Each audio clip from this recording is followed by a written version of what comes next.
Langsung saja kita mulai ya. Eh, Biar mempersingkat waktu. Pertama kita kenalan dulu deh sama speaker kita kali ini yang amat luar biasa. Eh, Salah satu the best ever mungkin yang sepanjang history Pateron sebagai pembicara di live sharing IG kita kali ini. Boleh Kak, silahkan. Perkenalan dulu ya. Halo Ya. teman-teman semua. Nama aku Angelo Wijaya. Dan aku dulu kuliah di UGM, jurusan hubungan internasional. Aku masuk UGM tahun 2015, terus aku lulus tahun lalu dari UGM, dan sekarang aku bekerja bersama Grup Bank Dunia di Jakarta.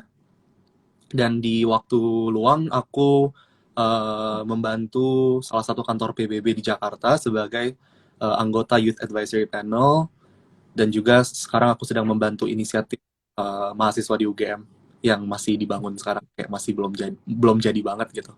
Itu sih. Ya, jadi for your information guys, jadi Kak Angelo Wijaya ini adalah mahasiswa berprestasi utama Universitas Gajah Mada tahun 2018, betul ya Kak? Iya betul. Nah, terus juga kan kalau biasanya Mapres itu lanjut ke next levelnya itu di skala nasional dan Kak Angelo Wijaya ini peraih ke peringkat ketiga dari mahasiswa berprestasi nasional. Terus guys, gak hanya itu juga, tapi ada banyak segudang prestasi yang gak bisa disebutkan satu persatu, kayak pernah sering ikut conference di APEC, terus yang salah satu badan PBB lainnya, dan pokoknya banyak banget lah. Terus Kak Angel ini gemar banget eh, nulis, buat research, kayak gituan lah pokoknya. Nah, tentunya usaha-usaha tersebut kayak prestasi, achievementnya, itu kan nggak lepas dari adanya usaha dan kerja keras.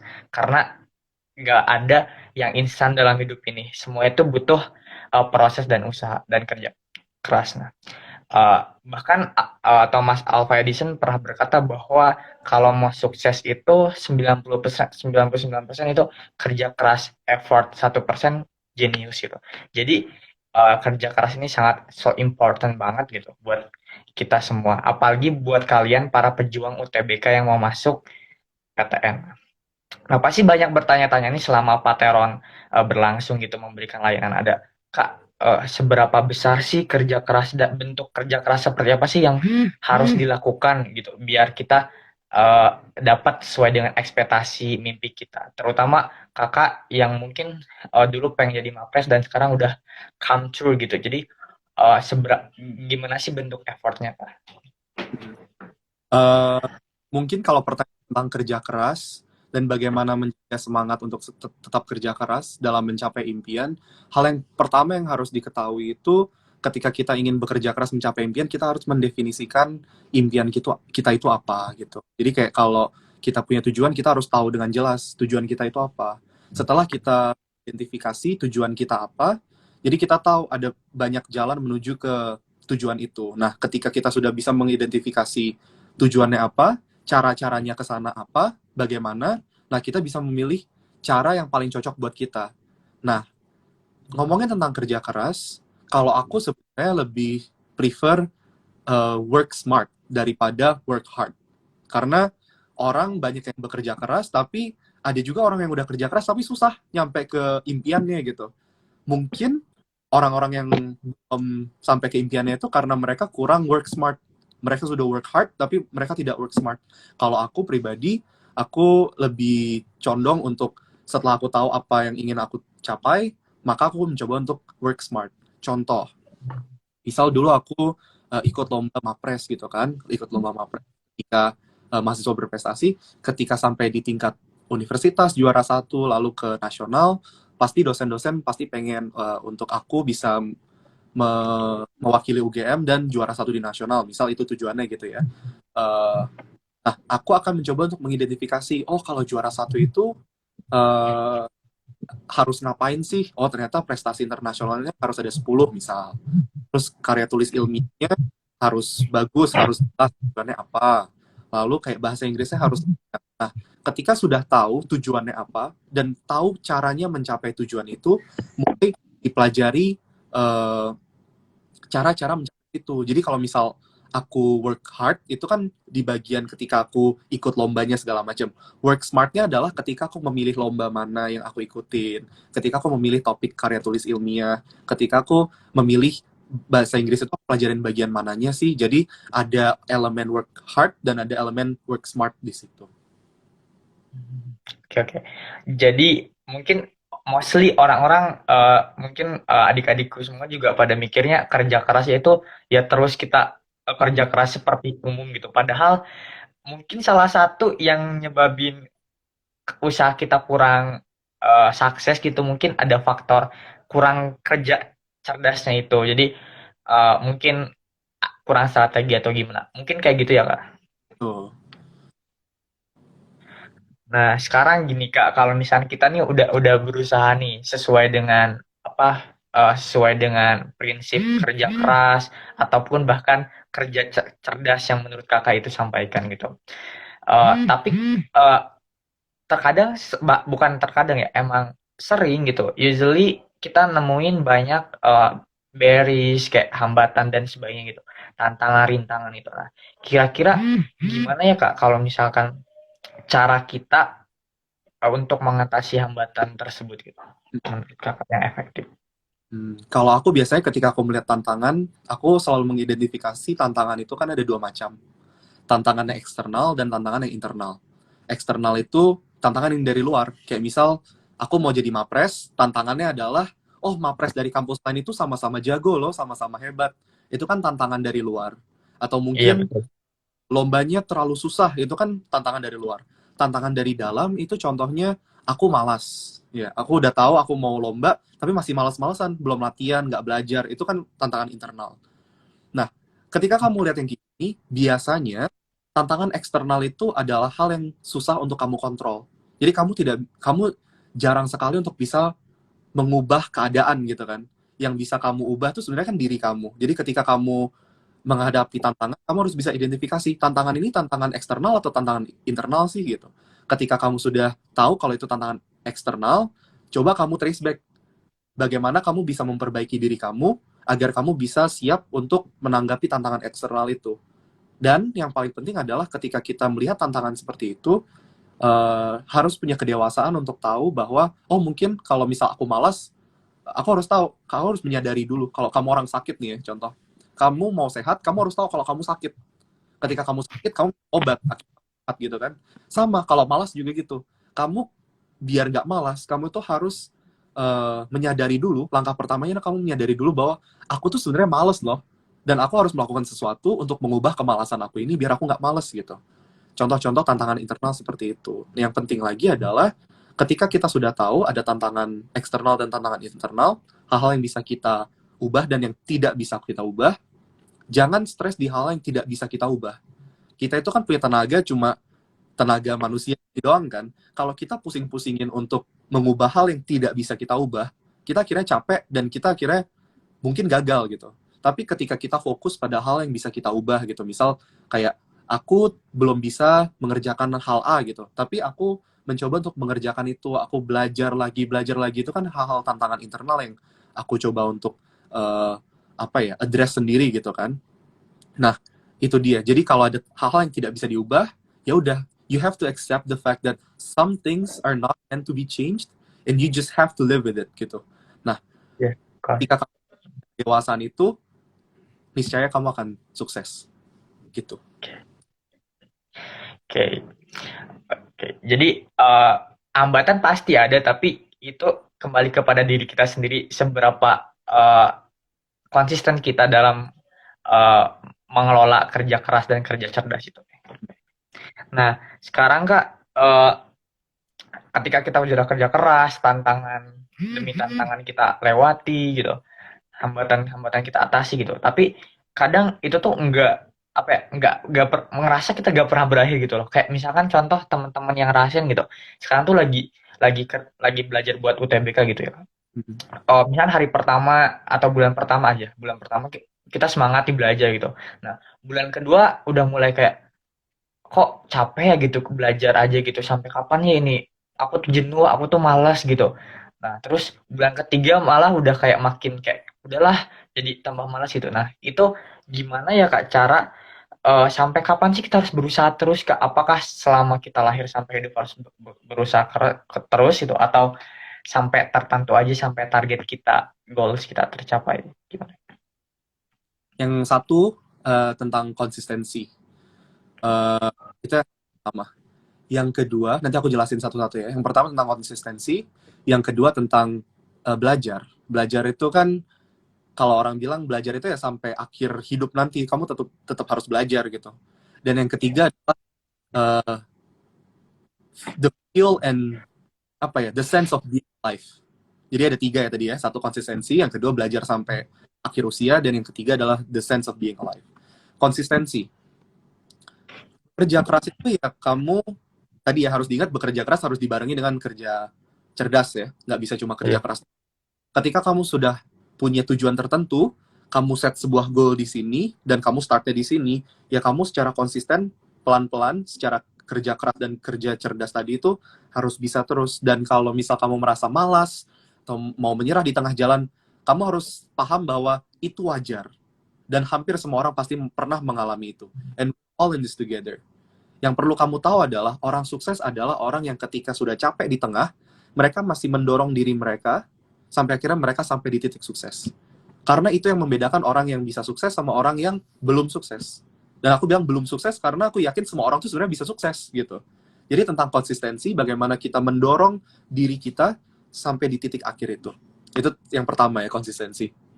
Yang kedua, kamu nanya apakah kalau bekerja keras itu harus sampai mati, harus sampai tutup usia gitu ya. Aku ber, aku akan berargumen bahwa iya, harus sampai tutup usia. Karena apa?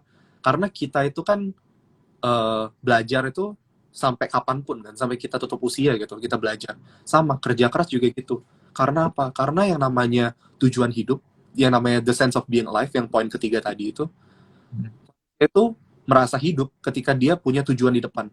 Misal nih, kamu bercita-cita, kamu pengen jadi mapres. Kamu udah dapat mapres. Masa iya hidup kamu berhenti di mapres doang? Enggak kan? Habis mapres pasti ada sesuatu yang lain gitu. Kamu pengen mencapai sesuatu lagi di depan mapres. Misal habis jadi mapres, kamu pengen kerja di kantor A gitu. Kamu sudah dapat kantor A itu akhirnya. Itu impian kamu. Kan nggak mungkin hidup kamu berakhir cuma di kantor A itu. Habis di kantor A itu, kamu pasti punya tujuan lain di depan lagi. Kamu pengen ngapain lagi gitu. Jadi, itu tadi sih, apa namanya, belajar dan bekerja keras itu sampai akhir hayat. Dan the sense of being alive, kita itu merasa kita hidup, itu ketika kita selalu punya mimpi-mimpi yang ada terus. Jadi kamu jangan berhenti mimpi kamu tuh di satu hal aja. Ketika kamu sudah sampai hal itu, pasti di depannya ada lagi, ada lagi, ada lagi, dan itu pentingnya konsistensi yang tadi aku sebutin di awal. Oke, oke. Ini ada banyak pertanyaan nih dari Kumul Jati, dari Helm dan sebagainya. Tapi nanti kita fokus dulu ke materi kita, baru kita jawab pertanyaannya satu-satu ya. Jadi sabar sambil stay tune materi kita nih, diskusi kita. Nah, terus Kak, kadang ada orang tuh yang gini, ketika mereka, misalnya mereka they have a goal gitu, kayak misalnya mereka pengen goalsnya tuh pengen lolos PTN gitu contoh. Nah, sometimes kalau misalkan strateginya kayak gitu, lolos PTN gitu, mereka kerja keras, effort mereka sungguh luar biasa gitu. Terus akhirnya mereka uh, get it gitu, dapat dapat itu gitu. Nah, terus nah biasanya uh, mostly orang-orang kalau udah dapat suatu yang dia inginkan kayak ngerasa jadi malas gitu. Jadi nggak ada effort sama kerja keras ketika mulai kuliah di kampus. Gitu sih kebanyakan yang aku lihat gitu. Jadi mereka tuh kayak udah kayak ngerasa udah survive, udah kayak berhasil ngalahin yang rintangan, tapi padahal di depannya masih banyak lagi. Tapi mereka kayak udah ngerasa udah jago, udah berhasil gitu. Gimana ya Kak cara merubah mindset itu sama agar dihindarkan dari hal seperti itu? Yang penting adalah karena di sini audiensnya orang yang mau masuk PTN gitu ya. Yang penting untuk diingat, ketika kamu mau masuk PTN, jangan jadikan PTN itu uh, tujuan terakhir kamu.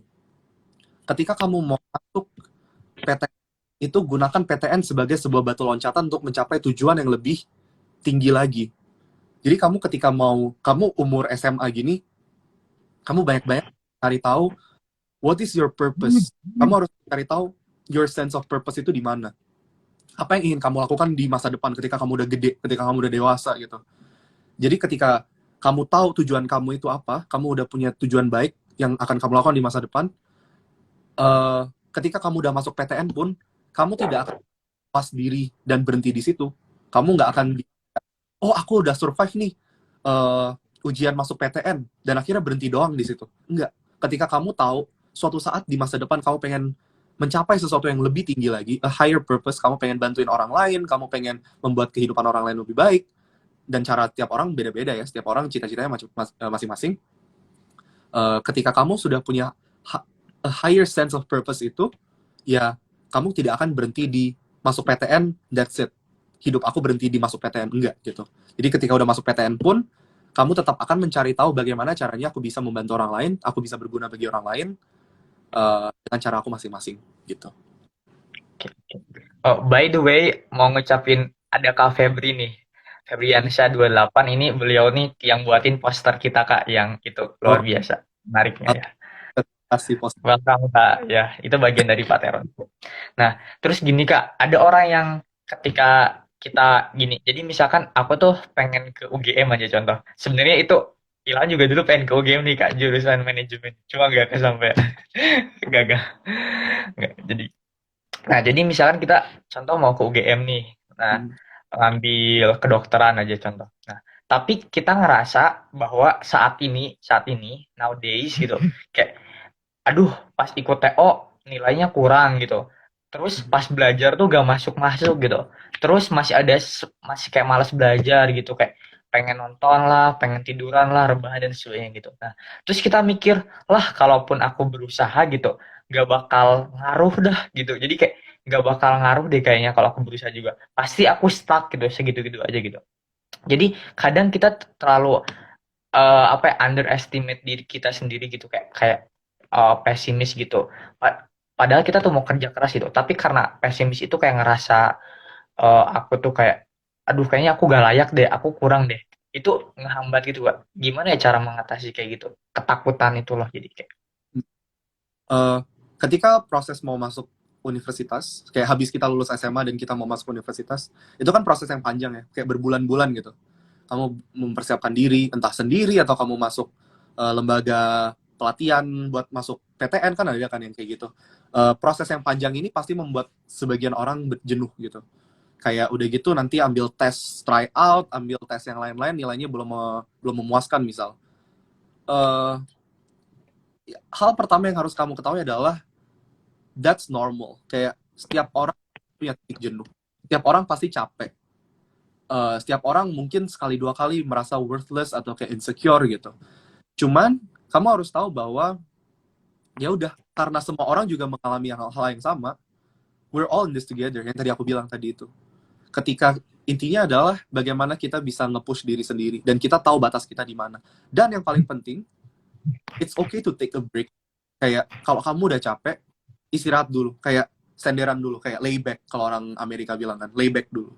Kamu take a deep breath, istirahat dulu, dan ketika kamu selesai istirahat, kamu baru pikir, oke, this is a new start. Setelah itu, ya udah.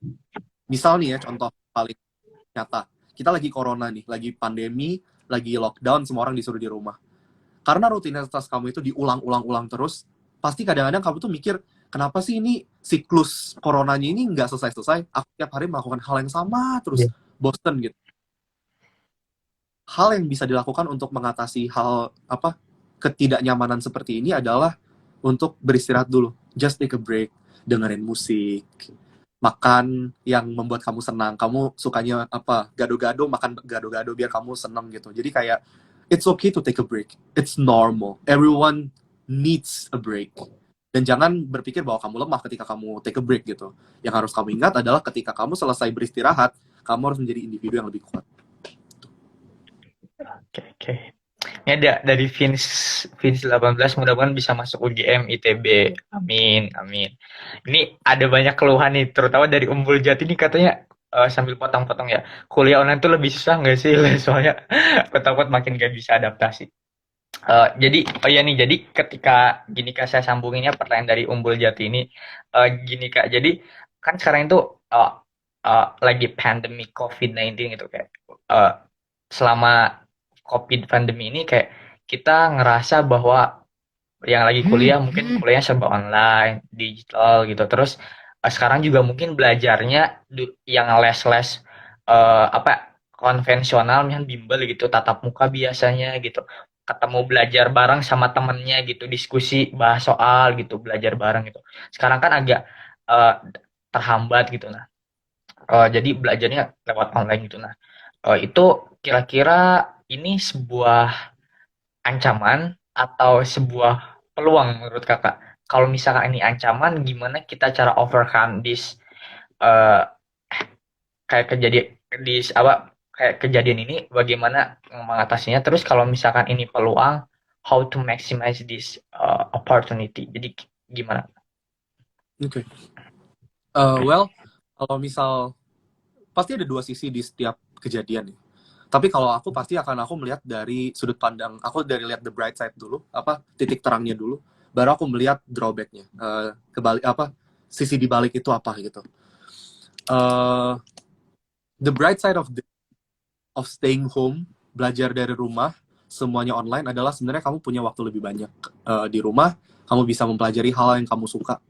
Uh, karena ketika kamu kuliah kan kamu pasti habisin waktu untuk commuting dari kosan ke kampus, balik kosan lagi, belum lagi kalau ketemu temen, hangout segala macam. Dengan adanya COVID ini kamu stay di rumah 24 jam satu hari untuk berbulan-bulan, ini udah hampir 2-3 bulan. Ketika kamu yang bisa melihat kesempatan di kesempitan, kamu pasti melihat, oh yaudahlah, karena aku nggak bisa hangout, karena aku nggak bisa melakukan hal yang lain, aku akan menggunakan waktu-waktu yang ada untuk hal yang lebih positif. Misalnya ya, aku nggak tahu apakah ini orang lain, cuman kalau misal aku sendiri, karena aku sekarang kerja dari meja ini, dari rumah gitu, dari tempat aku tinggal ini, uh, kalau aku ada waktu kosong, pasti aku menyempatkan untuk baca koran. Pasti aku menyempatkan untuk nulis blog, karena aku punya blog. Dan blognya itu tentang HI gitu. Terus aku juga bikin podcast. Jadi aku mencoba untuk melihat dari sudut pandang positifnya, apa hal-hal yang bisa aku lakukan ketika aku punya banyak waktu, dan aku tuh udah pengen banget lakuin itu dari zaman dulu gitu. Nah, aku lakuin sekarang. Nah, harapannya adalah ketika kalian yang masih kuliah, memiliki hal-hal seperti itu, kayak waktu dulu, waktu mungkin sebelum corona gitu, kalian pengen melakukan sesuatu, kalian bikin alasan, wah, sebenarnya gue pengen banget nih melakukan ini, cuman nggak bisa karena nggak punya waktu. This is the time Iya. for you to do it, gitu. This is exactly the time that God gives you to do it. Kayak kalian udah nggak bisa alasan lagi nggak punya waktu. This is the time, kayak this whole bunch of time gitu kan. Nah, sisi negatifnya adalah memang karena kita anak muda itu kan digital native kan. Kayak kita terlahir, teknologi udah di mana-mana, jadi kita lebih dekat dengan teknologi. Sedangkan dosen-dosen kita itu banyak yang mereka tuh istilahnya digital immigrant. Mereka itu baru tahu dunia digital, baru tahu teknologi ketika mereka umur 20, 30, 40 tahun ke atas. Jadi mungkin uh, apa ya? Uh, kemampuan atau mungkin keahlian mereka dalam menggunakan teknologi itu tidak bisa dibandingkan dengan keahlian orang-orang yang lebih muda, yang Generation Z, yang umurnya 20, 25 gitu. Jadi memang tantangannya ada di situ. Cuman kalau bisa, jangan gunakan ini sebagai alasan untuk jadi malas, nggak mau belajar. Tapi kembali lagi, ketika tahu bahwa ini sebuah tantangan, bagaimana kamu capitalize on those modalities that you have. Ya. Halo Rizky Ramadan. Iya, kita pernah ketemu event bareng kan. Iya, oke. Ini salam salam jelas ya Kak. Ada beberapa ini. Eh, Gini Kak, jadi sebenarnya kita juga nganggap bahwa adanya pasti setiap apa ya, event kejadian gitu orang mikirnya cuma ada yang COVID ini ada negative impact gitu. Padahal di sisi lain ada positive impact-nya gitu kan. Salah satunya mungkin kalau misalkan kalian ngerasa pejuang UTBK semuanya, kalau nggak kita bicara without COVID-19 ya, misalnya kita nggak ada, ceritanya nggak ada gitu, pasti kita fokus belajarnya ya antara lingkungan kita aja gitu, sama teman belajar, teman kelas, terus paling bimbel di daerahnya gitu. Tapi you should thankful and you should aware that sekarang ini kita digital online otomatis apa ya, teman kita juga kan nambah banyak gitu. Kita juga bisa melihat peta persaingan kali teman-teman semua gitu. Kita kalau misalkan kita lihat gitu, kalau misalnya yang dulu basic gitu, yang awal nggak berbasis online kan. Jadi kita cuma tahu oh saingan aku, oh gitu juga soal gak bisa ngerjain gitu. Ternyata bisa ya gampang gitu. Tapi kalau misalnya kita online, adanya grup belajar, adanya bimbel online yang serba online, kita tahu bahwa oh ternyata ada yang lebih dari saya. Oh ternyata ada banyak nih teman-teman yang pengetahuannya udah sangat sangat sangat insightful banget gitu. Nah, itu bisa nyadarin kita bahwa kita tuh tahu standar kita apa yang harus kita do that gitu. Jadi kayak kita bisa tahu gitu. Nah, jadi intinya kalian bisa manfaatin di masa ini ikutan TO serba online, bimbel online, Google belajar online, yang kalian tuh bisa tahu bahwa saingan kalian tuh udah sampai mana. Makanya kamu harus lebih dari dia gitu. Kamu misalkan, oh udah bagus berarti tinggal pertahanin. Oh kamu masih kurang, ternyata ketinggalan. Ikut TO kurang, berarti kamu harus tingkatin supaya increase your ability or skill gitu. Supaya masuk PTN yang kamu mau. Amin. Kita semua berharap yang terbaik buat kalian semua.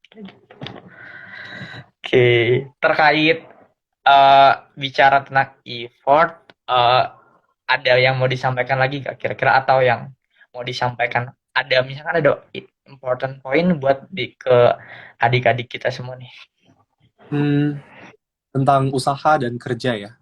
Sebenarnya itu tadi tuh kayak kalau misal tentang usaha dan kerja itu kembali lagi ketika kamu sudah punya tujuan, buatlah strategi untuk mencapai, biar kamu tetap kerja keras, cuman ketika kamu sudah punya strategi dan kamu tahu bagaimana untuk mencapai tujuan itu, kamu tuh at least kamu sampai tujuan itu tuh kamu nggak ngos-ngosan gitu.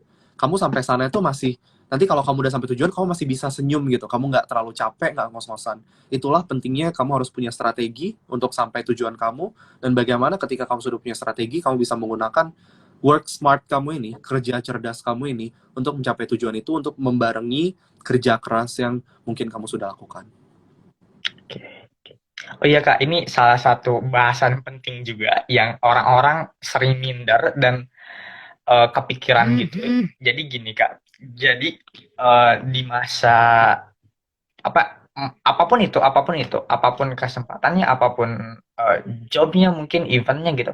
Kadang kita ngerasa melihat adanya kayak kesenjangan gitu loh Kak. Jadi misalkan contoh kesenjangan ekonomi contoh. Misalkan, duh saya tuh dari keluarganya kurang mampu loh. Mau bimbel aja gak mampu gitu. Biayanya eh, kayak kemahalan gitu, expensive banget gitu. Terus, nah itu contoh. Terus, duh saya tuh gak mampu nih buat beli kayak buku online, buku-buku offline yang harganya mahal, selangit itu. Saya gak mampu. Jadi kadang kita ngerasa minder kayak, udahlah aku makanya emang gak layak ya buat ikut UTBK, gak layak buat kuliah gitu. Soalnya aku gak mampu gitu. Itu kesenjangan ekonomi gitu. Kesenjangan sosial misalkan, eh, duh aku dari daerah apa luar Jawa gitu, terpencil, aku internet connectionnya eh, bad banget gitu, terus lost banget gitu, terus kayak ngerasa aduh di sekolah aku mah kok gak diajarin ini ya, tapi kok teman-teman aku pada diajarin gitu, ada komputer, ada canggih, pokoknya serba online, aku kan nggak tahu apa-apa. Jadi itu kesenjangan sosial sama kesenjangan ekonomi. Sometimes itu kayak buat kita kayak worried banget, kayak jadi kayak eh, jadi hambatan buat kita. Kira-kira gimana ya Kak, cara menghindari mindset minder itu karena kesenjangan itu loh. Karena ketidakmampuan kita dan membedakan kita daripada yang lainnya gitu. Okay. Kalau aku malah mencoba untuk melihat kalau misal kita, misal ini kita lagi jalan-jalan bareng gitu ya, kita lagi mau jalan ke tempat, kita jalannya bareng. Dan kebetulan kalau misal dari kasus yang kamu ceritakan, orang yang diceritakan ini dia tuh lagi jalannya di belakang teman-teman dia gitu kan. Yang harus diingat adalah ketika kita sudah jalannya tahu di startnya itu di belakang,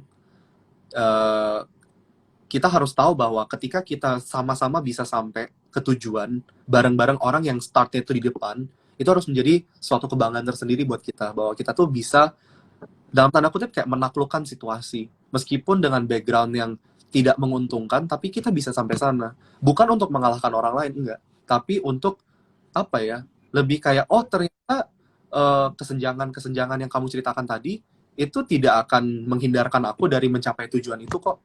Contoh nih ya, kalau di Amerika itu ada kesenjangan sosial antara orang yang berkulit lebih gelap dan orang yang berkulit kulit lebih cerah.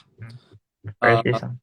Biasanya orang yang yang orang berkulit lebih gelap itu mereka memiliki eh, harta kekayaan yang lebih di bawah orang-orang yang kulit berputih lebih terang. Kalau misal di Amerika itu ada datanya seperti itu. Kesenjangan-kesenjangan seperti ini eh, dulu itu membuat orang-orang yang berkulit lebih gelap mereka minder, mereka nggak mau ke kampus, mereka takut diejekin, mereka takut dikucilkan segala macam. Tapi karena ada beberapa orang di antara kelompok-kelompok ini di Amerika yang akhirnya mereka merasa bahwa sebenarnya nggak ada bedanya kok orang yang kulit putih sama orang kulit hitam misal. Jadi mereka berangkat ke sekolah, mereka bahkan jadi ilmuwan, dan akhirnya Barack Obama jadi presiden. Jadi sebenarnya kalau kita mau melihat dimanapun ada kesenjangan gitu. Cuman bagaimana kita menanggapi kesenjangan ini dan we try to capitalize on that, kita mencoba untuk mencapai tujuan kita. Nanti kalau misal kita sudah sampai tujuan dan padahal start kita itu di belakang orang lain, pasti kita rasa senangnya lebih gitu. Jadi ingat aja konsisten bahwa kesenjangan itu jangan dipakai untuk sebagai alasan kamu untuk hold back untuk apa ya untuk tidak mencoba gitu. Kamu punya kesenjangan pun coba aja karena lebih baik kamu punya kesenjangan, kamu mencoba dan gagal daripada kamu punya kesenjangan, kamu menggunakan alasan itu untuk tidak mencoba sama sekali. Karena apa? Kalau orang Amerika bilang, ketika kamu bertanya, ketika kamu berpikir bahwa ketika kamu mau sesuatu dan akan ditolak, ya kalau untuk meminta ya jawabannya akan selalu ditolak. Tapi ketika kamu mencoba, jawabannya itu antara iya dan ditolak. Jadi itu dia. Ketika kamu sudah mengetahui hal-hal yang kira-kira menghindarkan kamu dari kesuksesan, jangan jangan menggunakan alat itu sebagai alasan untuk tidak mencoba. Coba. Even though kamu gagal nggak apa-apa. Yang penting kamu sudah mencoba. Itu. Oke. Udah dijawab ya Rizky Ramadan. Tadi aku udah dong, kita pernah ketemu dong. Oke. Halo. Oke. Oke. Jadi Kak, intinya adalah bahwasannya, oh ya, ya, oke. Ya makasih banyak Ben underscore Ita. Oke. Makasih. Jadi gini, intinya adalah bahwasannya jangan ngerasa minder, jangan ngerasa khawatir kalau kita punya kesenjangan gitu. Sebagai contoh case-nya gitu. Misalkan ada orang mampu gitu, dia punya buku. Kita misalkan orang yang kurang mampu gak punya buku. Ya belum tentu orang yang mampu juga bisa menguasai buku itu kan. Ibaratnya bisa ngerjain di soal-soal itu loh. Jadi jangan jangan berpikir yang mampu bisa segalanya gitu. Itu kembali ke kita masing-masing itu. Tuhan menciptakan kesempatan yang sama tergantung usaha keras masing-masing. Kalaupun misal ada orang misal kaya sama miskin, yaitu kaya kan berkat usaha sebelumnya gitu. Jadi intinya yang penting kita berusaha dulu, insya Allah resultnya mengikuti. Because no effort, no result. So keep going on. Oke Kak, kita kayaknya bahasan kerja keras ini udah kayak cukup. Kita coba jawab pertanyaan dari teman-teman semua ini udah banyak banget. Ntar kita coba scroll ya. Oke. Oh iya, sambil ini tadi saya lihat sekilas katanya penasaran nih. Oh apa ya? Bau-bau ini sih Kak, anak-anak SMA katanya Kakak dulu SMA dari mana nih? Siapa tuh ada sesama alma maternya. Dulu aku SMA-nya di Jawa Tengah. Dulu aku SMA-nya di asrama gitu. Dan memang itu kayak memang sekolah yang apa ya? eh, Sekolahnya memang khusus untuk asrama seperti itu sih. Kira-kira Oh, sekolah dormitory gitu Kak. Apa sih namanya tuh? Hmm, kayak kayak apa ya? Kalau kayak pesantren gitu Kak. Apa ya semacam namanya tuh? Boarding boarding school. betul, semacam kayak gitu. Oke, kita salam dari Pontianak. Kalau salam juga dari Bandung. Kakak di mana? Di Jakarta ya Kak? Aku di Jakarta sekarang. Nah, oke. Ada yang oh ya, ini buat konfirmasi, jadi Kak Angelo Wijaya ini jurusannya HI, International Relationship. Eh Kak Angelo sangat menginspirasi katanya Kak. Terima Iya kasih. emang. Kak tips membagi waktu. Tadi juga ada yang nanya manajemen waktu, ya ini important banget, banyak ditanyain gitu. Jadi how to manage time management gitu wisely. Kayak gitu. Kalau aku sendiri, mungkin agak beda ya, kayak time management ketika lagi pandemi kayak gini, waktu kamu lagi lockdown sama enggak. Aku coba deh waktu lockdown dulu. Kalau lockdown itu kan, eh, kamu 24 jam dalam satu hari selama berbulan-bulan kamu di rumah. Dan rutinitas kamu itu sama terus. Bagaimana cara sorting out things yang penting dan nggak penting, itu kamu harus bikin to-do list dulu. Hari ini kamu mau ngapain? Misal yang lagi mau TBK, oh mau belajar matematika dulu, nanti siang terus belajar bahasa Inggrisnya, terus habis itu belajar logikanya, terus habis itu baru belajar mata pelajaran yang akan diujikan gitu. Kamu tulis, kamu mau belajar apa, dan tujuan kamu tuh, kamu mau misal mau latihan matematika kan pakai soal kan, mau berapa soal yang kamu latihanin gitu dalam satu hari. Dan ingat ketika kamu bikin to do list yang realistis. Jangan bilang kayak, hari ini aku akan latihan soal matematika 100 soal. Ya itu kayak sama minggu depan juga kamu susah banget untuk itu. Jadi kalau kamu bikin to-do list yang masuk akal, hari ini latihan matematika 10-15 soal, latihan bahasa Inggris satu paket, latihan misal yang IPA, fisika, kimia, biologi, misal baca-baca satu bab gitu. Jadi kalau bikin to-do list yang masuk akal dan yang bisa dilakukan dalam satu hari, dan kamu bikin to-do list dalam satu hari, jangan yang menyiksa diri kamu, kayak bikin to-do list yang bisa dilakukan itu tadi. Karena apa? Ketika kamu udah bikin to-do list yang sangat membebani kamu, at the end of the day sebelum kamu tidur, to-do listnya nggak kecentang, kamu yang stres sendiri. Lebih senang ketika kamu bikin to-do list, terus kamu bikin to-do list 3, 4, 5, 6 aja deh, nggak usah banyak-banyak. Tapi ketika kamu mau tidur, kamu tuh udah centangin semua tuh to-do list kamu. Pasti kamu tidurnya nyenyak. Besok pagi kamu bisa mulai lagi, start over lagi dari awal, bikin lagi to-do list. Asal goalnya apa ya, realistis, bisa dikerjakan, niscaya kamu akan ini apa progressing apa nanti ke depannya. Itu kalau lagi pandemik. Sebenarnya kalau nggak pandemik sama. Intinya adalah ketika kamu mau memanage teman kamu, mau memanage waktu kamu, kayak mau manage time kamu, kamu harus tahu batas kamu di mana, di sejauh mana kamu bisa mendorong diri kamu. Kamu harus kasih kasih priority mana yang penting. Ngobrol sama orang tua setengah jam sehari, misal. Terus habis itu ngobrol sama keluarga ya included. Terus itu kamu belajar misal 6 jam sehari. Jangan lupa istirahat, kamu kasih waktu juga gitu untuk melakukan hal yang leisure, kayak misal dengerin musik atau kayak kamu ngelakuin hal yang fun, baca buku gitu, kamu juga kasih waktu. Jangan kamu waktunya kamu habisin untuk bekerja keras semua. Kamu lama-lama burn out kalau kamu nggak kasih waktu untuk hiburan juga. Iya seperti itu sih. Be realistic, don't be too harsh on yourself. Kayak be nice to yourself. Kayak you are your best own friend. Iya nggak? Teman diri kamu sendiri gitu. Jadi berlaku baiklah sama diri kamu sendiri. Agree.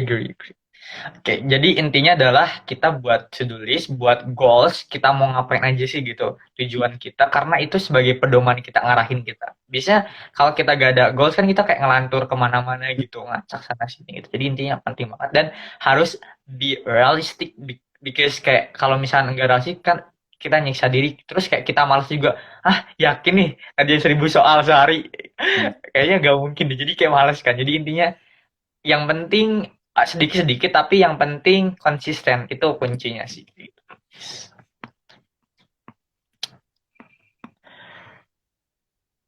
Kak, cerita dong MP2K UGM-nya itu apa ya Kak? Boleh dijelasin? Saya juga kurang tahu nih Juga MP2K itu. MP2K apa ya? Jujur aku belum pernah dengar. Belum pernah dengar. Iya. Oke. Buat band Unscott, kita tadi udah dijawab ya, yang paling atas tentang manajemen waktu udah dijawab. Iya, nanti di-save ya ininya.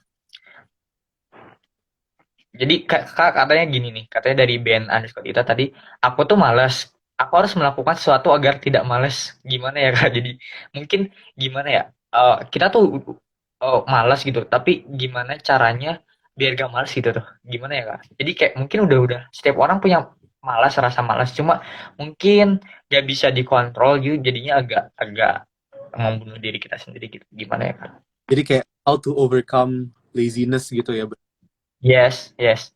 Eh, how to overcome laziness. Sebenarnya kemalasan itu kan musuh semua orang kan. Kayak maksudnya, ya aku juga pasti sekali dua kali pasti merasa malas pernah. Cuman seberapa besar rasa malas ini? Ketika kamu punya motivasi dan kamu timbang motivasi sama rasa malas kamu tuh mana yang lebih berat?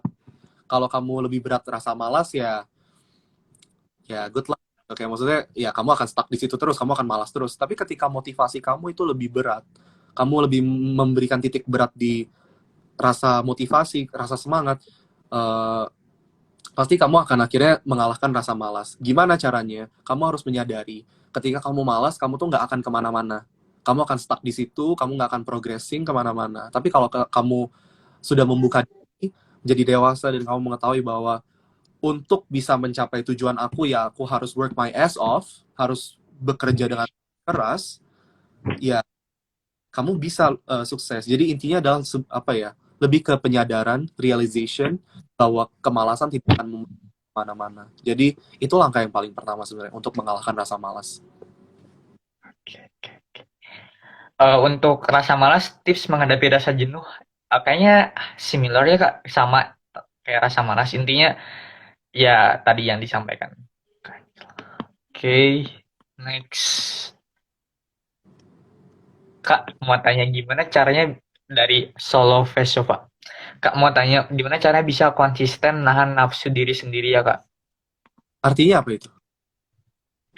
Mungkin kayak jadi kayak gimana kan jadi gini Kak. Jadi kita tuh misalkan pengen belajar sehari sehari 5 jam gitu. Nah, kita tuh gimana cara pengen konsisten gitu. Jadi sampai setahun, sampai 3 bulan kayak gitu terus. Soalnya kadang kalau misalkan itu kadang suka ada gangguan kayak sehari nanti dulu lah capek lah istirahat gitu. Jadi kayak nggak konsisten gitu. Gimana cara mempertahankan kekonsistenan kita Kak? Intinya adalah ketika kamu sudah punya tujuan, kamu ya itu tadi kayak kamu harus tahu seberapa besar sih kamu pengen itu, kayak how much you want it gitu. Ketika keinginan kamu untuk mencapai tujuan itu sangat besar, kayak you really really really want it, pasti itu akan mengalahkan rasa malas kamu rasa aku nggak mau berusaha lagi lah, itu akan terkalahkan. Jadi lebih ke situ sih, kayak kalau kamu punya tujuan, misal kamu punya, intinya gini, yang gampang contoh nih ya, tujuan kamu pengen masuk UGM, tapi kamu malas untuk tes masuk UGM gitu ya. Uh, it says about what you want gitu. Kalau emang kamu pengen masuk UGM, you will do anything buat masuk UGM. Ketika Yes. kamu pengen masuk UGM tapi kamu malas-malesan, that actually says that kamu tuh sebenarnya nggak pengen masuk UGM. Nah, intinya kamu harus merefleksikan dulu ketika kamu pengen masuk UGM, tujuan kamu tuh apa? Apakah kamu beneran pengen belajar di sana, kamu pengen mendapatkan suatu pelajaran di sana, atau kamu pengen masuk UGM cuma karena kamu ikut teman-teman kamu, karena teman-teman kamu masuk UGM gitu. Jadi, uh, penyadaran itu sih. Kamu pengen nggak sih sebenarnya untuk mencapai sebuah tujuan? Ketika kamu pengen, kamu sadar kalau kamu pengen, dan kamu tahu kalau kamu pengen, itu akan mengalahkan rasa-rasa malas ini, gitu. Iya benar. Oh iya, aku juga sering nemuin beberapa cases teman aku gitu. Dia tuh masuk univ yang awalnya mungkin di sekolah SMA-nya biasa-biasa aja, dapat ranking 10 besar juga enggak aktif gitu. Terus sering diejek temennya kan kayak kamu kuliah gak bisa kuliah di univ tertentu yang misalkan yang di misalnya contoh dia tuh pengen ke UGM tapi ya gak mungkin orang kayak kamu di sekolahnya kayak gitu gak mungkin masuk UGM gitu. Tapi dia teman aku itu kayak oh dia tuh omongan teman tuh jadi cambukan buat dia gitu. Yang dulunya malas-malas justru diomongin teman dia apa ya spiritnya tuh kayak jadi gede banget gitu. Akhirnya dia masuk UGM kan ngebuktiin ke temannya. Temannya itu justru yang fail gitu gagal kurang dari dia. Jadi intinya adalah uh, kita bisa memanfaatkan situasi yang ada untuk maximize spirit kita, usaha kita gitu. Jadi apapun itu misalkan karena orang tua misalnya itu lebih mulia kan misalnya jadi semangat gitu yang biaya kita yang ngurus kita karena misalkan kemauan sendiri itu juga better jadi kayak bisa dilakuin apa aja gitu yang penting ningkatin semangat buat ngejar itu. Oke, Kak ini unik banget ya Kak. Jadi dari jam-jam kita bicara fact aja ya. Katanya, Kak mau tanya Kak, kalau masuk perguruan tinggi jalur orang dalam ada nggak sih Kak? Gitu. Gimana Kak tuh di UGM? Eh, Setahu aku nggak ada ya. Kayak maksudnya ini setahu aku. Masuk PTN sekarang semua di sistem semua kan. Jadi kayak SNM kamu lewat sistem yang itu, SBMPTN bahkan data kamu online juga. Kamu nanti tes-tesnya juga nanti diupload gitu kan. Bahkan jurusan mandiri pun setahu aku juga tesnya nilainya dimasukin semua, dan kayak kamu kalau kamu diterima itu dosen-dosen aku kurang tahu ya kalau yang jalur SNMPTN sama SBMPTN gimana caranya, kayak maksudnya mekanismenya, karena itu kan diatur dari kementerian. Tapi kalau ujian mandiri di UGM itu kan yang nentuin kan ada dosen berperan di situ.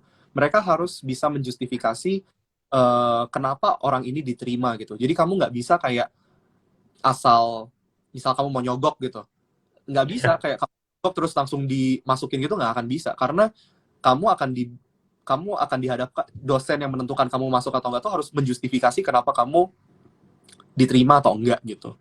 Dan biasanya yang diterima adalah orang yang emang nilainya mencukupi untuk masuk UGM. Kira-kira seperti itu yang bisa aku jawab ya. Oh iya, oke. Jadi meluruskan buat teman-teman semua ya. Jadi kenapa sih ada seleksi tes PTN? Kenapa ada seleksi masuk dan sebagainya? Itu tujuannya biar yang masuk itu mampu ngejalani execute kuliah nanti gitu. Jika kalian ngelewati fase itu dengan cara instan, jadi kayak enggak ngelewati fase, gimana kalian mau sustain, mau bertahan di kuliah nanti di kampus itu. Jadi intinya lewati semua proses, dan karena pasti itu tujuannya ya buat kalian juga gitu, gimana caranya ketika kalian melangkah bisa melangkah di tahap selanjutnya gitu. Tapi kalau kalian gak bisa ngelangkahin satu, gimana mau naik di langkah selanjutnya kayak gitu sih. Oke,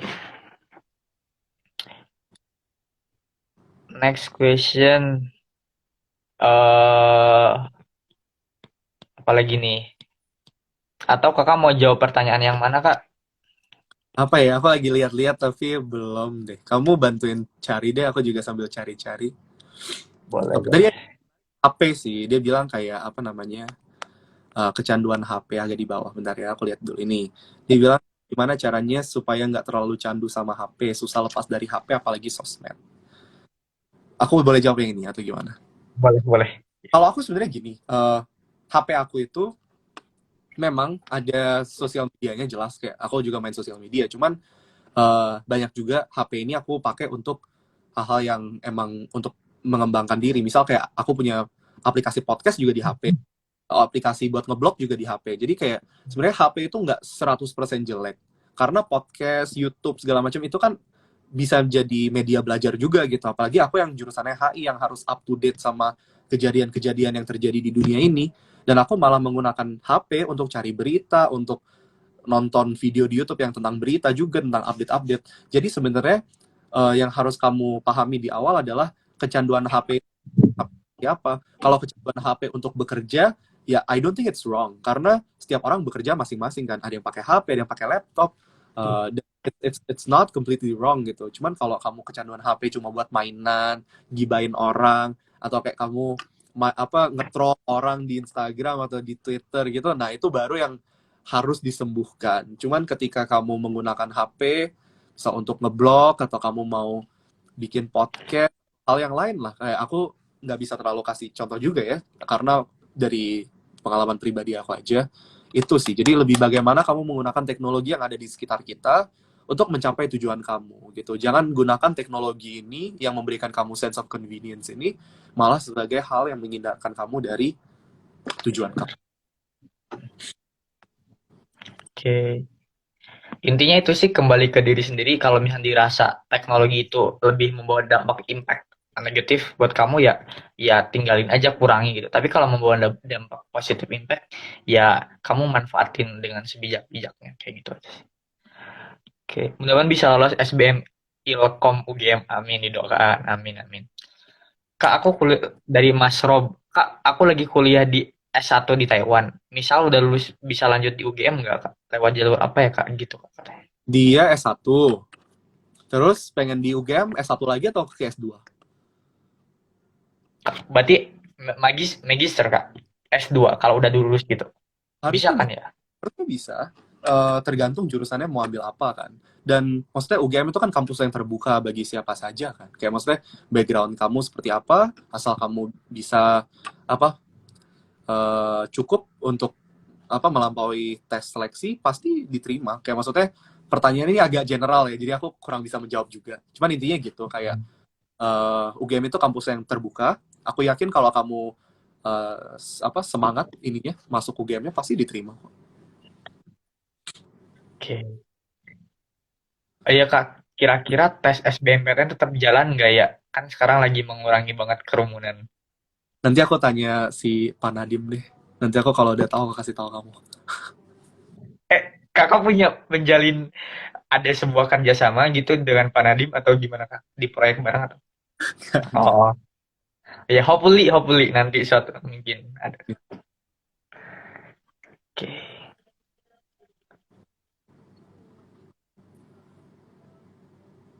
Aku pilih pertanyaan atau kamu pilih? Aku coba pilih satu lagi, kamu pilih yang di atas-atas ya, aku pilih yang di bawah ya. Boleh Kak, boleh. Ini ada pertanyaan. Sebenarnya aku jawab. Ini ada pertanyaannya dua, tapi aku jawab satu dulu. Ya. Ketika memilih HI, perubahan apa yang kakak pengen bawa untuk banyak orang, terutama untuk negara? Wih.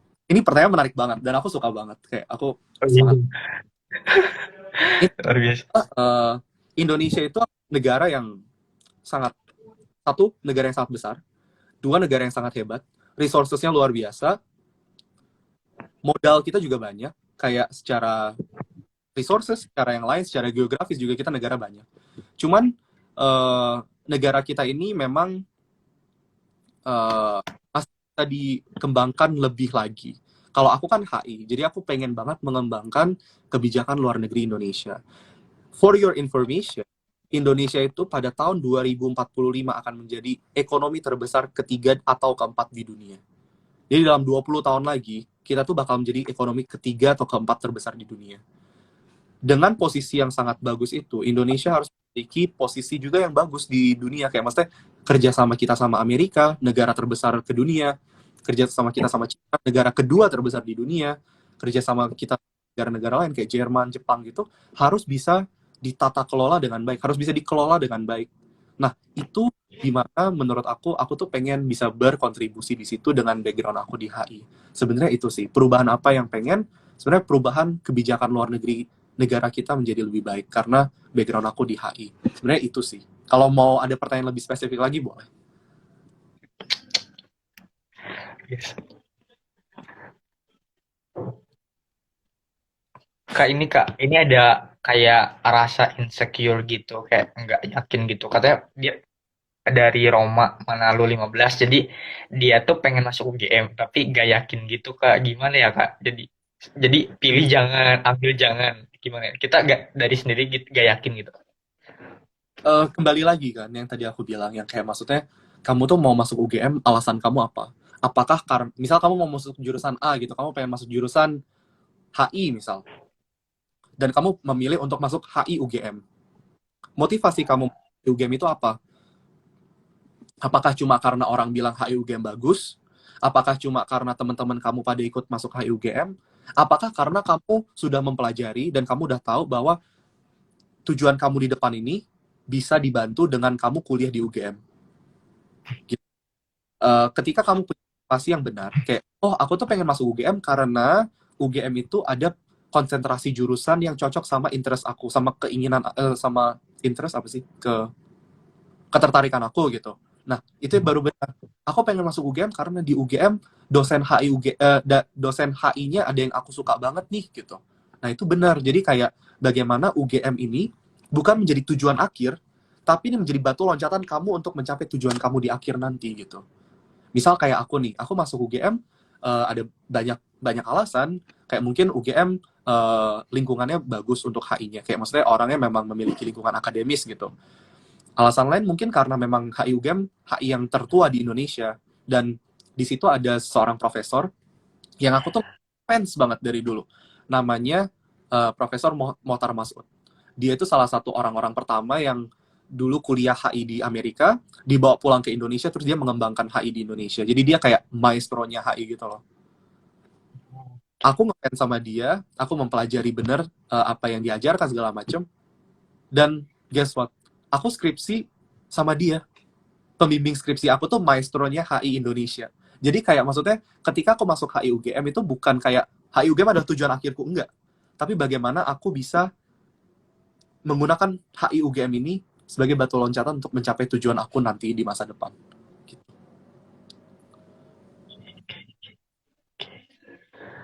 Oke, luar biasa. Oke. Oh ya, kalau kalau tidak salah berarti benar ya. Kalau iya emang benar gitu. Kalau banyak lulusan dari HUGM juga yang punya jabatan penting di pemerintahan kita sekarang nih kayak Menteri Luar Negeri Bu Retno Marsudi itu juga lulusan HUGM ya Kak. Nah itu salah satu.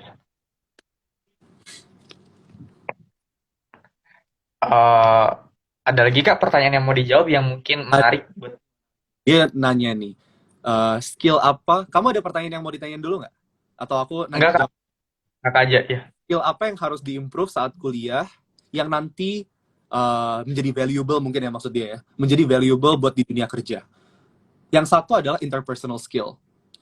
Bagaimana kamu memanage hubungan kamu dengan teman di dalam teamwork. Jadi kan kamu kalau kuliah kan sering ada kayak tugas kelompok gitu ya.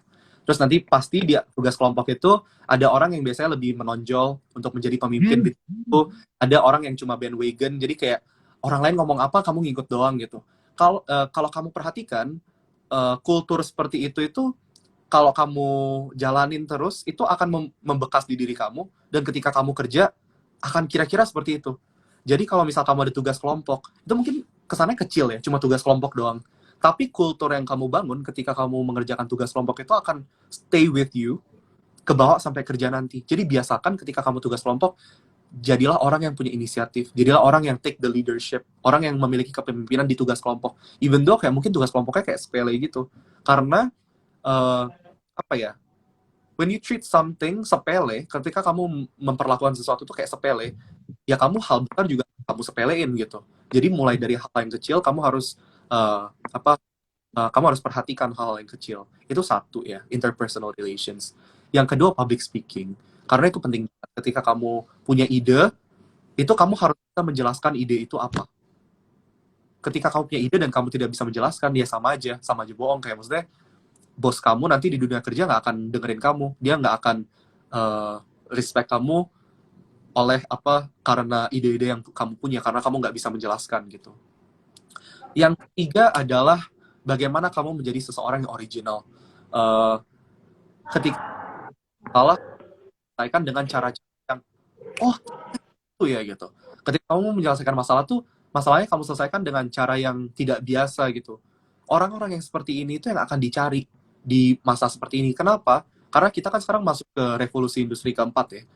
Kalau hal-hal gampang itu di masa depan mereka nggak butuh uh, mereka nggak akan butuh manusia untuk menyelesaikan. Mereka bakal pakai robot, mereka bakal pakai artificial intelligence buat menyelesaikan masalah yang gampang.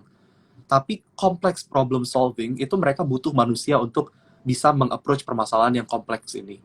Nah itu di mana dibangunnya? Di kuliah. Ketika kamu kuliah, kamu akan dibangun mindset kamu. Nah itu dia. Kayak maksudnya waktu kuliah yang penting itu. Jadi interpersonal skill, presentation skill, public speaking skill, complex problem solving, initiative, original ideas gitu-gitu sih. Kalau yang dari aku ya. Oh iya Kak, ini mungkin lumayan menarik juga sama mungkin jadi problem bagi yang mau kuliah jurusan AI gitu. Katanya dari A Hermawan 1102, katanya dia izin bertanya, apakah kalau masuk HI itu harus fasih fluent in English gitu katanya. Soalnya dia tuh senang banget jadi perwakilan suatu organisasi dan senang communicate gitu. Nah, but dia terkendala sama bahasa Inggrisnya gitu. Kira-kira ada tips dan masukan atau apakah di HI itu enggak melulu tentang harus fluent bahasa Inggrisnya atau bahasa asing gimana Kak? Oke.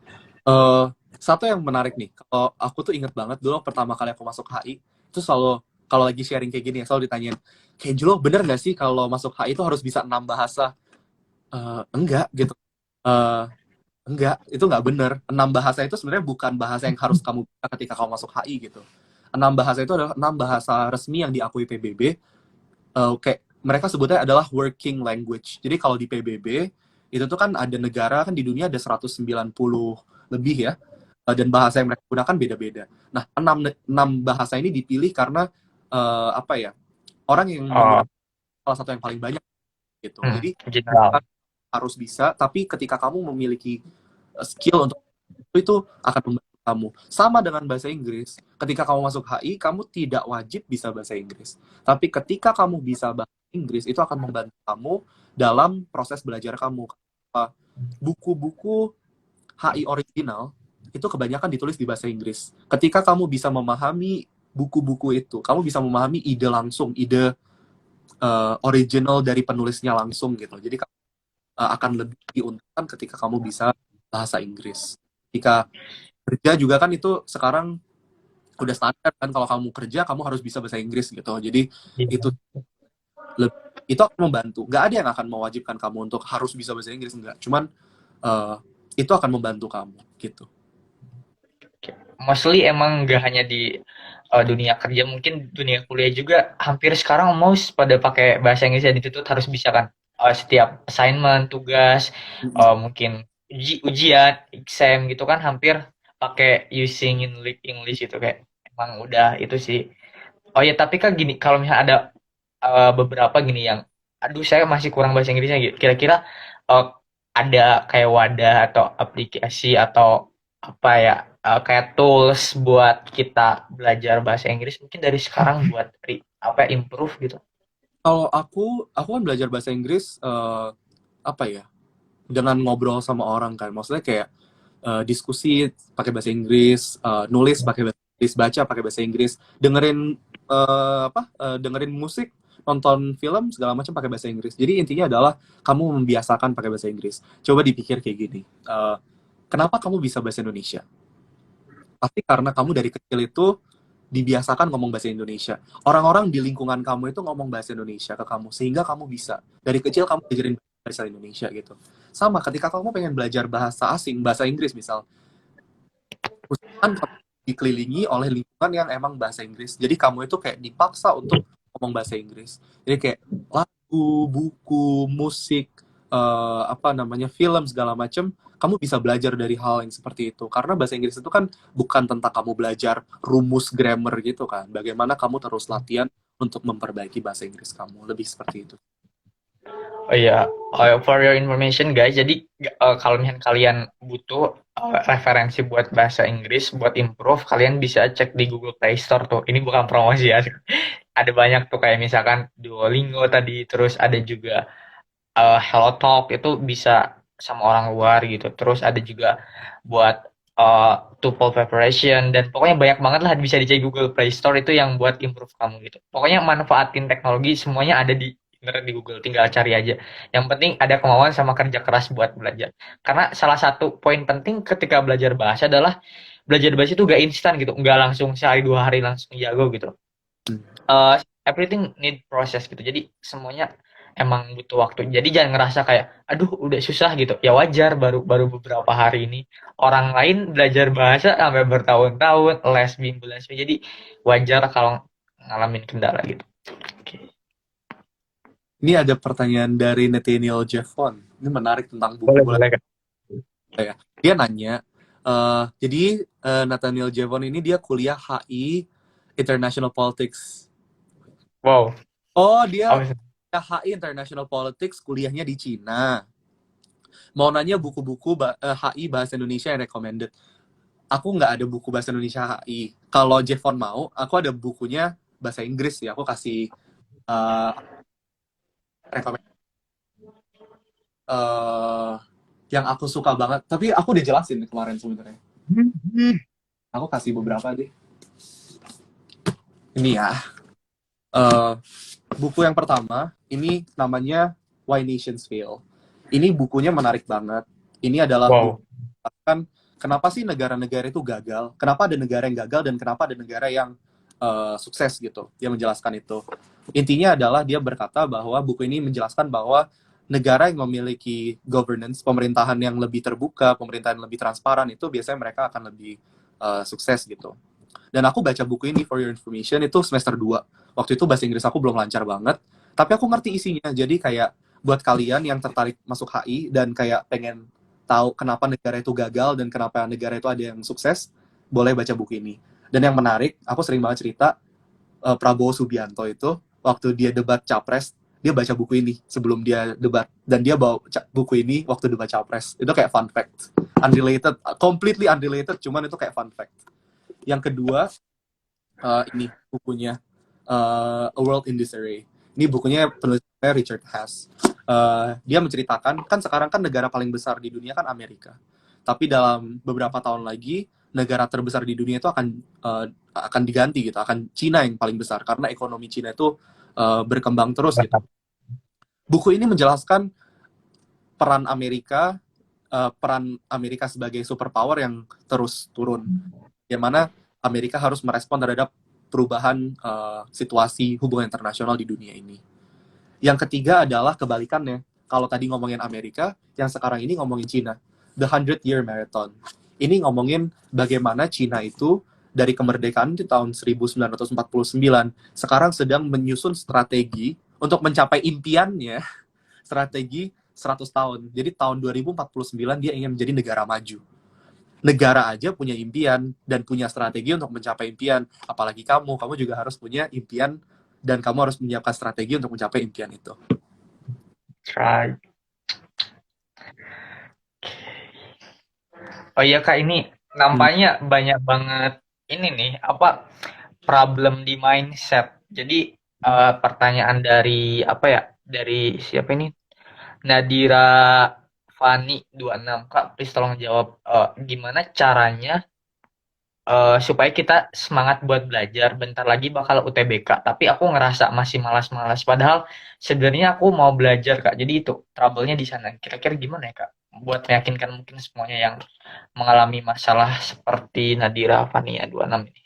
Aku coba baca sekali ya, gimana caranya supaya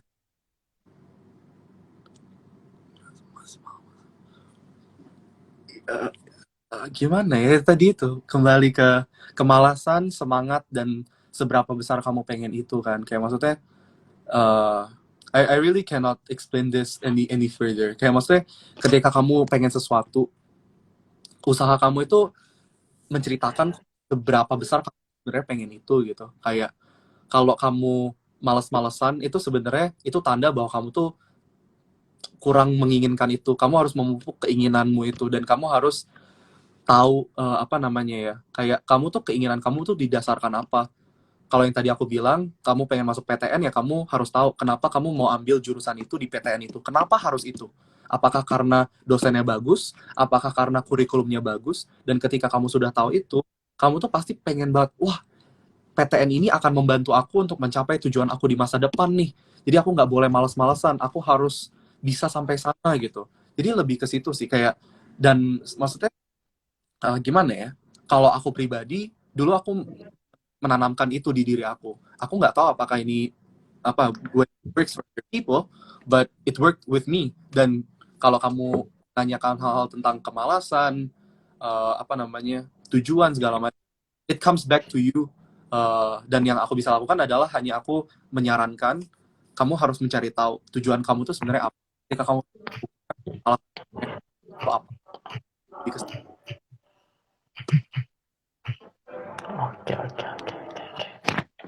Ada lagi kah pertanyaan yang mau dijawab yang menarik untuk Apalagi dijawab? aku baca di atas-atas ya.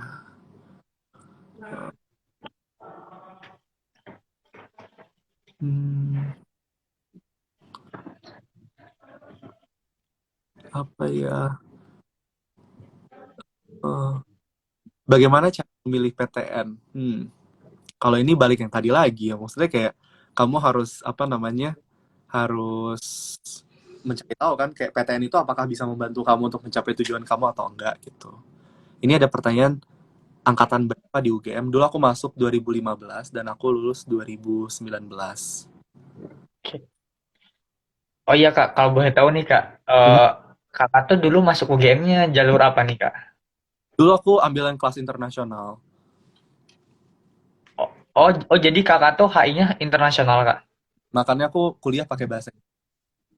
Oh iya ya. Oh jadi ada yang reguler, ada yang internasional gitu. Jadi I mungkin see, I pas see. aku lebih nyaman pakai bahasa Inggris. Kemungkinan besar itu sih, karena aku waktu kuliah kayak lecture, seminar, ngajar segala macam kan pakai bahasa Inggris. Ketika kuis pakai bahasa Inggris, tugas pakai bahasa Inggris, ujian pakai bahasa Inggris. Jadi intinya kayak apa ya, bercandaannya tuh kayak aku dari ospek sampai wisuda tuh pakai bahasa Inggris gitu.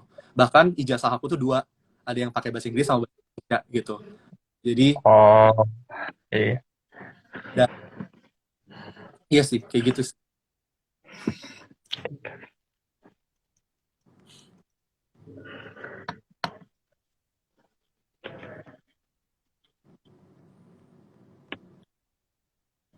Oh ya Kak, sambil Kakak mungkin cari-cari pertanyaan ya, Mm, sebenarnya hampir hampir udah kejawab semua gitu.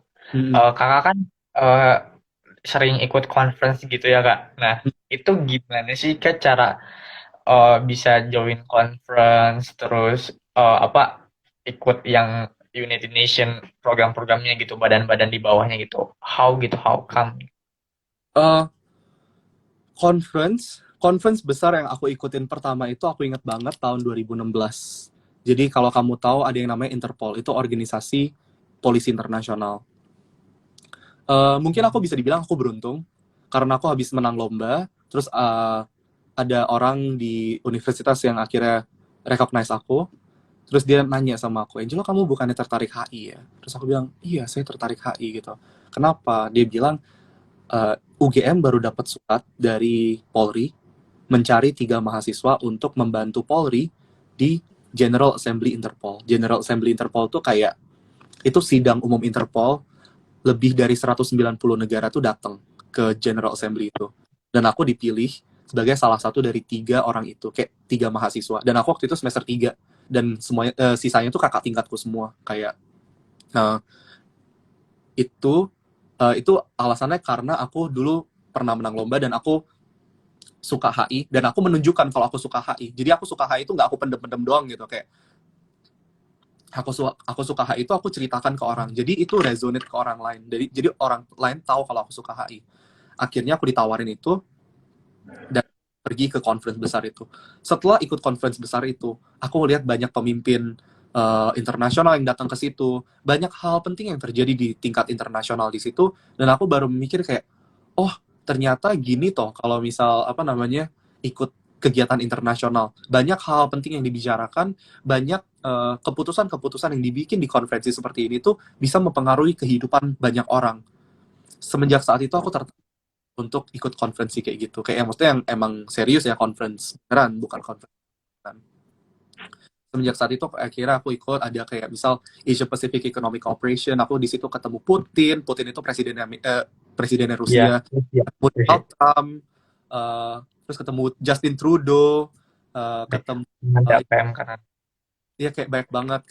Jokowi juga di situ. Kayak maksudnya ketika ikut kayak gitu, itu tuh membuka mata aku kayak, oh ternyata kayak gini ya konferensi itu nggak cuma ngomong-ngomong doang loh, tapi mereka mendiskusikan sesuatu, berbuah terhadap sebuah hasil yang akhirnya hasil ini bisa berguna bagi banyak orang. Dan aku pengen aku bisa berkontribusi di tempat yang seperti itu. Jadi lebih itu sih motivasi kenapa pengen ikut conference. Kalau bagaimananya lebih kayak karena apa ya, setiap orang punya caranya masing-masing untuk apa ya memperkenalkan dirinya ya. Kebetulan aku suka HI, aku menceritakan ke banyak orang kalau aku suka HI dan ketemu orang yang tepat untuk menawarkan aku kesempatan. Lebih seperti itu. Atau mungkin ada juga kayak misal lomba yang harus daftar dan dipilih gitu. Nah itu pertanyaan harus spesifik ke ikut konferensi apa, caranya gimana. Nggak bisa aku jelasin dengan general gini sih. Gitu.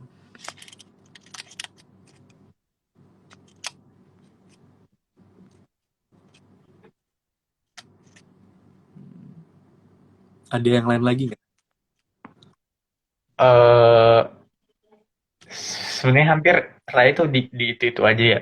Intinya ke arah sana. Eh kayak gitu.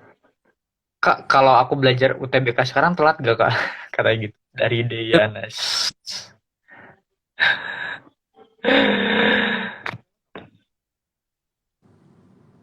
Bulan depan atau kapan? UTBK itu sekitar bulan Juni Juli. Juni Juli. Sebenarnya kalau Hmm. tidak ada kata terlambat ya, asal kamu Iya. bersama. Siapa tahu dalam sisa waktu itu kamu belajarnya lebih nyerap, lebih ngebut, Iya. lebih paham yang 3 bulan, 4 bulan, sebulan, bahkan setahun itulah. Jadi gak ada kata terlambat. Asal pertanyaannya jangan bercanda doang ya. Tahu-taunya serius ternyata dia bercanda. Ya kan? Ya Kak, jadi saya tertarik bertanya nih Kak. Jadi di kampus tuh Kakak tuh sering ikut kayak eh, kompetisi gitu, conference gitu semuanya sering ikut emang pengennya selama kuliah tuh pengen ikut banyak lomba conference gitu enggak? Iya sih. Eh Sebenarnya kayak ini mulai ketika kayaknya aku semester 2 atau semester 3 gitu. Maksudnya kayak kalau anak UI, UGM, ITB gitu kan banyak yang kenal satu sama lain gitu ya. Aku lupa waktu itu aku baca blog punya siapa. Intinya kayak itu antara kayak anak UI sih. Dia cerita kayak, oh dia refleksi ketika dia kuliah, 4 tahun itu dia ngapain aja gitu. Dan ketika dia sudah berefleksi, dia memberikan saran ke adik-adik tingkat dia. Apa yang kalian lakukan ketika kalian kuliah? Intinya adalah dia bilang kuliah itu bukan cuma tempat buat belajar di kelas doang, terus kamu pulang tidur, besok pagi kuliah lagi gitu. Bukan kayak gitu. Kuliah itu adalah tempat di mana kamu mengeksplor diri kamu, mencari potensial kamu di mana, mencari interest kamu di mana, kamu membangun relasi dengan orang lain, dan ternyata aku ketemu, kayak aku sukanya HI gitu.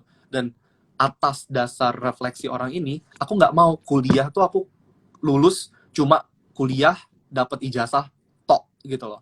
Harus ada hal-hal yang lain yang bisa membekali aku ketika nanti aku mau kerja. Apalagi aku pengen uh, kerja di bagian public service, posisi yang bisa membantu orang lain gitu. Aku harus punya set of quality, set of skill yang bisa membantu aku untuk sampai ke sana. Itulah kenapa kalau conference kan kamu ketemu orang, ngomong bahasa Inggris, kamu berdiskusi, kamu menyampaikan ide segala macam. Itu bukan suatu hal yang instan kamu bisa lakukan overnight dalam satu malam.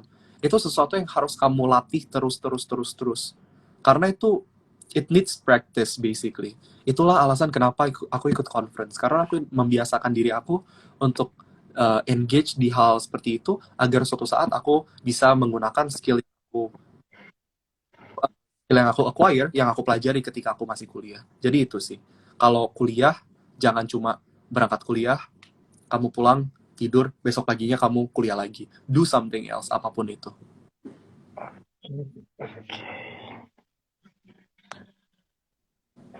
Ada lagi Kak yang mau dijawab? Ada waktu 10 menit lagi nih kita. Nah, apa ya? Sebenarnya kalau kalau diskusi sama Kak Angelo sebenarnya gak ada habisnya sih, masih pengen banyak yang ditanya gini. Cuma ya kita terbatas oleh waktu. Hmm, apa ya? Boleh deh sambil kamu bantu cariin. Aku sedang melihat-lihat tidak ada pertanyaan baru sepertinya. Sebentar Kak. Eh, Kak ini Kak kasih tips UTBK untuk ngisi TPS Inggris dong Kak katanya. Red Velvet. Tah. Wait, ujian UTBK yang bahasa Inggris itu ujiannya apa? Kayak tertulis kah? Maksudnya kayak apakah membaca passage terus ada multiple questions atau lebih kayak gimana? Atau grammar atau apa? Sebenarnya eh, banyak banyak typesnya gitu kayak pertama itu ada grammar juga Kak, ada grammar gitu. Terus yang kedua tuh lebih banyak ke apa ya pemahaman teks gitu loh Kak. Jadi kayak kayak ujian nasional English aja Kak, kayak misalkan ada teks terus kayak misalkan Hmm, dari sinonimnya apa gitu, antonimnya ini apa, terus ini tuh maknanya apa sih gitu Kak. hmm, Atau kayak what the apa sih aku lupa main apa sih topik utama kayak gitu lah, main paragraph atau main gitu. oke. Kalau aku sih ini, dulu aku ingat banget kapan ya? Oh, aku kuliah. Karena aku kan, jadi waktu aku SMA aku masih pakai bahasa Indonesia. Terus masuk kuliah udah pakai bahasa Inggris kan. Kalau aku baca buku, itu kalau aku nggak ngerti sesuatu atau aku belum pernah dengar kata-kata itu, teman aku itu HP. Jadi aku pasti akan highlight kata-kata itu. Aku cari yang pertama adalah artinya apa kata-kata itu. Setelah aku tahu artinya, aku pencet pronunciation. Jadi aku tahu cara ngomongnya gimana. Jadi aku nggak ngasal ketika aku ngomong.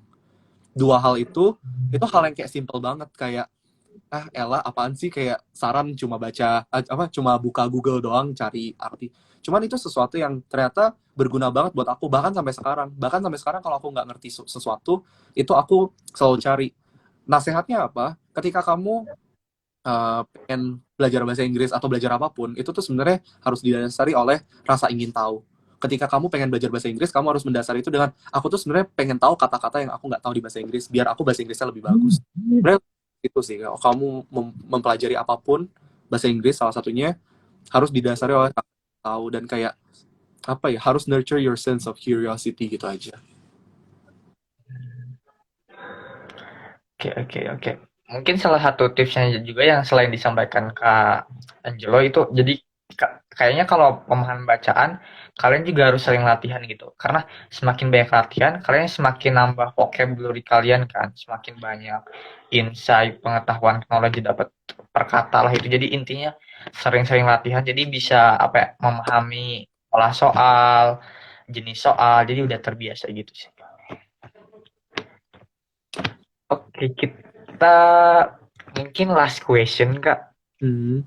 Atau ya, apa nih yang Yang target, ngomongin ya. balik tadi ya, kayak yang tadi aku sempat ceritain tentang target, jadi kayak jangan jadikan UGM sebagai target terakhir itu ya, kayak harus ada target selanjutnya. Bahkan orang yang kuliah pengen jadi mapres, setelah jadi mapres pun nggak bisa menjadikan mapres itu target terakhir, harus ada something else setelah mapres, misal kayak gitu. Pertanyaannya adalah, kayak Angelo target kedepannya apa?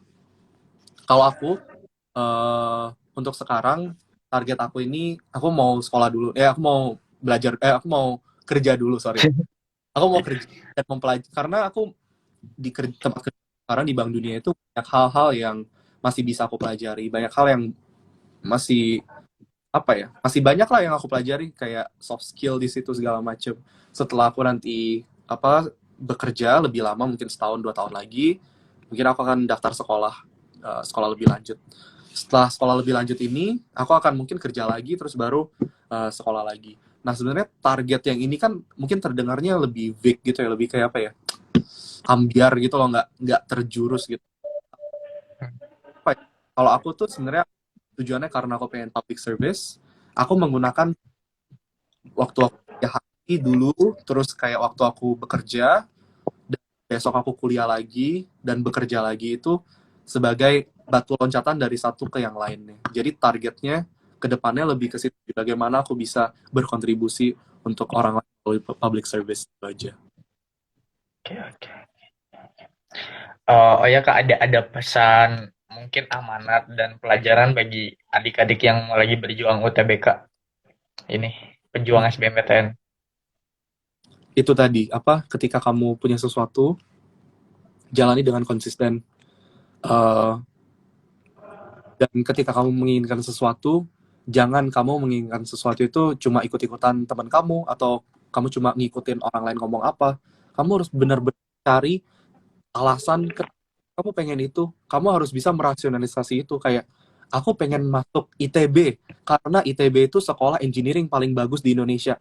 Harus yang nyata gitu loh. Kamu jadi kalau ditanyain orang bisa kayak, kamu kenapa pengen masuk UI gitu, bisa dijawab. Jangan kayak, oh nggak tahu nih, mungkin karena ikut-ikutan temen. Jangan kayak gitu. Kalau kamu kayak gitu, it won't take you anywhere, dan kamu belajar pun kayak jadi setengah-setengah, jadi kayak, ITB, tapi kayaknya bisa dia masuk kampus yang lain, gak harus ITB, jadi belajarnya jadi setengah-setengah gitu. Tapi kalau misal kamu udah determine harus masuk SBM ITB misal gitu, nah itu akan mendorong kamu untuk kamu tuh jadi semangat belajarnya. Kamu tahu apa yang kamu inginkan, dan kamu tahu bagaimana mencapai tujuan itu dengan kerja keras dan kerja cerdas. Oke, oke, Kak. Oh iya, Kak, ini sorry, pertanyaan nggak penting nih. Di SBM ITB, Kakak ada kenalan gitu, ada teman atau relasi? Mada, Oh iya, benar-benar. kenal. Itu cutting, ya, kenal. Dulu ketemu di Ya, acara itu sama Mada. acara apa, Kak? ASEAN. ASEAN, oh iya. Kak Manda ini aktif banget pokoknya. Itu salah satu the best-nya di SBM itu. Oke. Dia, Ya, kayak kakak aja di UGM-nya gitu, the best UGM. dia kata berapa? 2000. Kak Mada tuh, aduh saya lupa. Pokoknya udah lulus lulus, udah lulus ya, udah lulus. Oh iya. Oh, ya. Soalnya kan kalau di SBM tuh 3 tahun nggak kuliahnya, jadi agak Ah, cepet. I see. Ya gitu sih. Kayaknya aku juga ada kenalan, tapi kayak ITB yang udah zaman jebot gitu, yang udah lulus juga. Oh Jadi iya, kayak, berarti sadar Kak udah agak kayak nggak bilang ya. Oke oke. Oke Kak, kayaknya cukup buat live sharing IG kali ini. Pokoknya ini thanks a lot banget Kak. Ini insightful banget, inspiration banget buat kita. Semoga setiap apa ucapan Kakak, motivasi Kakak, perkataan Kakak itu membawa benefit kita pastinya insya Allah. Benar. Terus bisa jadi inspirasi mungkin yang tadinya agak kurang semangat, gak ada pencerahan, demotivasi bisa tergerak hatinya untuk semangat lagi belajar dan berjuang untuk masa depan dia, mimpinya mereka gitu. Sekali lagi terima kasih banyak Kak. makasih banyak Eh untuk ya, waktu bersama. oke oke. Terus semoga kita harap pada makasih dong ke Kak Angelo di chat ya. Terus semoga kakak juga sukses selalu di karirnya, di World Bank-nya. Semoga betah, sukses, terus dilanjut. Sehat selalu. Oke Kak. Makasih banyak. Udah. Dah. Ya, oke deh ya Kak. Sip. Makasih banyak ya Kak. Terima kasih Oke, banyak. semoga bisa ketemu di lain kesempatan. Semoga bisa ketemu. Sukses Amin. semuanya, Ton. Oke Kak, thank you. Jadi itu ya guys, live sharing IG kita sama Kak Angel. Pokoknya itu inspiration banget kan. Pokoknya, oh ya kalian bisa request kalau misalkan ya kita selalu doain buat kalian ya yang terbaik gitu. Eh Lihat kan gak mau ngucapin makasih ke moderatornya nih. Yaudah gak apa, it's okay, it's okay. Oke. Jadi gini, kalau misalkan kalian mau request pengen kak ini atau kak ini atau misalkan dirasa ada someone yang inspire everyone gitu, kalian bisa DM ke IG Patreon, Kak, saya mau Kak ini, Kak, mau saya Kak ini gitu. Kita akan usahakan buat kalian. Pokoknya kita berusaha memberikan inspire, motivate buat kalian gitu. Motivation. Oke, makasih ya guys. Ya. Oh ya, tenang kok di save ininya. Video kita tadi sama diskusi kita sama Kak Angel. Kapan live lagi Kak? Live lagi kita bakal lakuin nanti hari Jumat, Jumat minggu depan sama hari Sabtu. Pokoknya aku pesen nih ya, hari hari Sabtu itu bakal ada pokoknya unpredictable speakernya ini the best juga hari Sabtu ini. Pokoknya stay tune. Pokoknya ini inspiration banget buat kalian, terutama kata kuncinya ya, speaker buat hari Sabtu itu pokoknya ini tuh kuliah di Harvard, Berkeley, and the others. Pokoknya gitulah, pokoknya keren banget speaker di hari Sabtu nanti. Pokoknya oke, pokoknya stay tune aja ya. Oke, makasih guys semuanya. Akan di-share ya ini ya videonya. Assalamualaikum. Selamat menjalankan ibadah puasa bagi yang melaksanakan.